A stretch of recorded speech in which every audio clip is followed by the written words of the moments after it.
Bonjour à tous et soyez les bienvenus dans cette édition dont voici les titres. La 120e Assemblée plénière ordinaire de la Conférence des évêques catholiques de Côte d'Ivoire, CECCI, s'est ouverte le mardi 25 janvier 2022 au centre Emmaüs dans l'archidiocèse de Gagnoa. Nous entendrons l'archevêque de Gagnoa, Monseigneur Joseph Aké, l'évêque de Mans, Monseigneur Gaspard Bébinieba, au terme de la cérémonie qui s'est déroulée en présence du nonce apostolique en Côte d'Ivoire, Monseigneur Paulo Borgia, des autorités administratives et coutumières de la région du Gor. À suivre également dans cette édition, la visite du chantier de construction de la Cité de la Paix effectuée le mardi 25 janvier 2022 à la Riviera droite dans l'archidiocèse d'Abidjan. Le but était de constater l'évolution des travaux. Ce grand projet est financé par l'épiscopat ivoirien grâce au Fonds national catholique. Les archevêques et évêques ivoiriens sont réunis au centre Emmaüs dans l'archidiocèse de Gagnoa depuis le mardi 25 janvier 2022 dans le cadre de leur 120e assemblée plénière ordinaire. Cette session prévue s'achever le dimanche 30 janvier prochain s'inscrit autour du thème « La catéchèse dans l'éducation en Côte d'Ivoire au service du développement humain intégral ». L'ordinaire du lieu, Monseigneur Joseph Aké, a livré ses impressions au terme de la cérémonie d'ouverture. Un compte rendu de Myriam Orsan et nous. Archidiocèse de Gagnoa. La cérémonie d'ouverture de la 120e Assemblée plénière des évêques catholiques de Côte d'Ivoire a eu lieu ce mardi 25 janvier 2022. Le thème retenu pour ces assises est « La catéchèse dans l'éducation en Côte d'Ivoire au service du développement humain intégral ». Le révérend père Émile Kélignon, secrétaire général adjoint de la Conférence des évêques catholiques de Côte d'Ivoire, a procédé à la présentation des évêques et prêtres qui prendront part aux assises.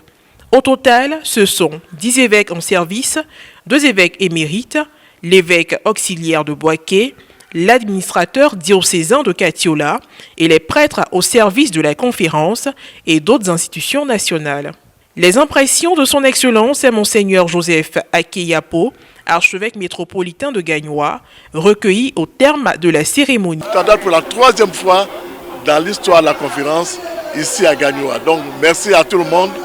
Merci pour cette mobilisation et cette joie que vous manifestez par les danses, par les chants. Et cela va continuer d'alimenter notre séjour jusqu'à la fin. Et puis la joie, c'est de partager les plats bêtés, pourquoi pas. Il y en a beaucoup, parce que c'est très riche. Donc je partage cette joie déjà avec vous. Son Excellence est Monseigneur Gaspard Bébinieba, évêque du diocèse de Mans, administrateur apostolique du diocèse d'Odiéné et président de la commission épiscopale du clergé, a accepté de nous expliquer ce en quoi consistera le point à l'ordre du jour. Je vous rappelle que l'année dernière, il y a eu un congrès extraordinaire donc, du clergé en Côte d'Ivoire, à Yamoussoukro, qui s'est bien déroulé. Et donc, au cours de cette présente assemblée, il s'agira aussi encore de faire le point à mes confrères, de leur dire un peu l'évolution des choses, puisqu'ils attendent les résolutions de ce congrès-là. Donc, je vais leur dire à quel niveau nous en sommes. Ensuite, traditionnellement, nous avions une assemblée sur les séminaires au mois de mars. Et maintenant, depuis l'année dernière, les évêques ont souhaité, vu le calendrier très chargé, en tout cas la suppression de cette assemblée. Mais cette assemblée, disons, est reportée à cette session des évêques. Et donc je dois leur dire un peu ce que souhaitent les prêtres, ce que souhaitent surtout les formateurs, ceux qui sont dans nos séminaires, et afin que les évêques puissent décider. Donc voilà un peu les deux aspects de l'ordre du jour concernant donc, ma commission, donc la commission donc, du clergé, des séminaires de la pastorale de vocation.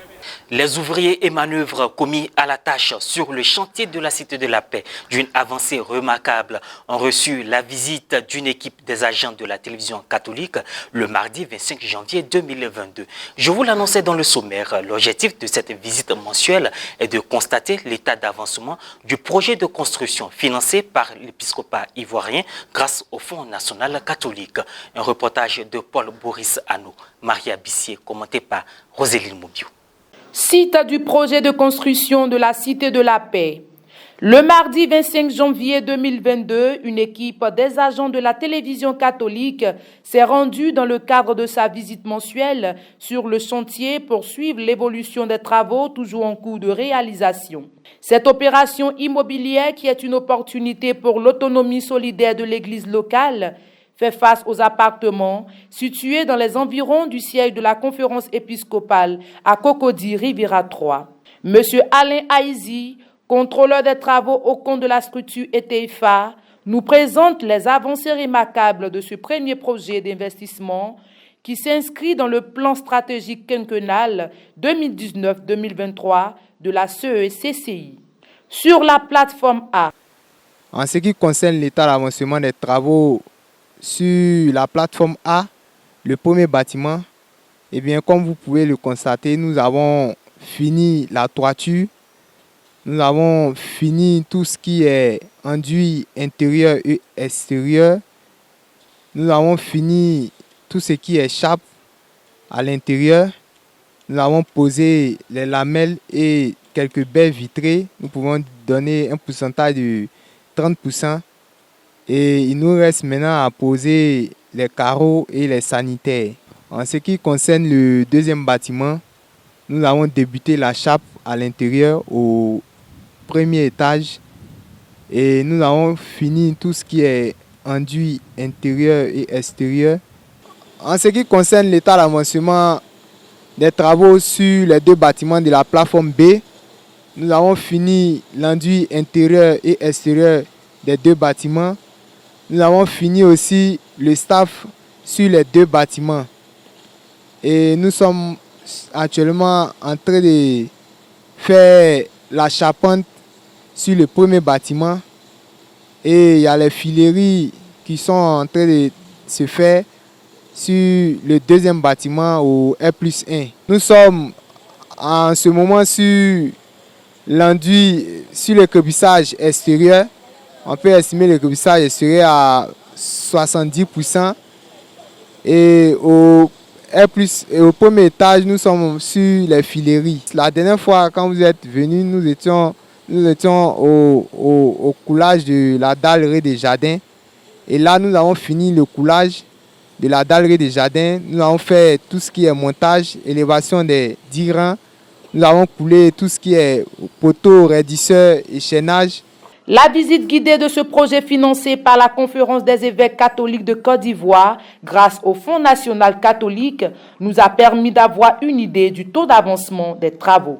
Rappelons que le mardi 29 septembre 2020, lors de la bénédiction du site devant abriter la Cité de la Paix, le président du comité d'exécution des travaux, Monseigneur Raymond Awa, par ailleurs évêque du diocèse de Grand-Bassam, a relevé l'importance de ce projet qui s'avère être le premier signe visible de l'autonomie financière de l'Église.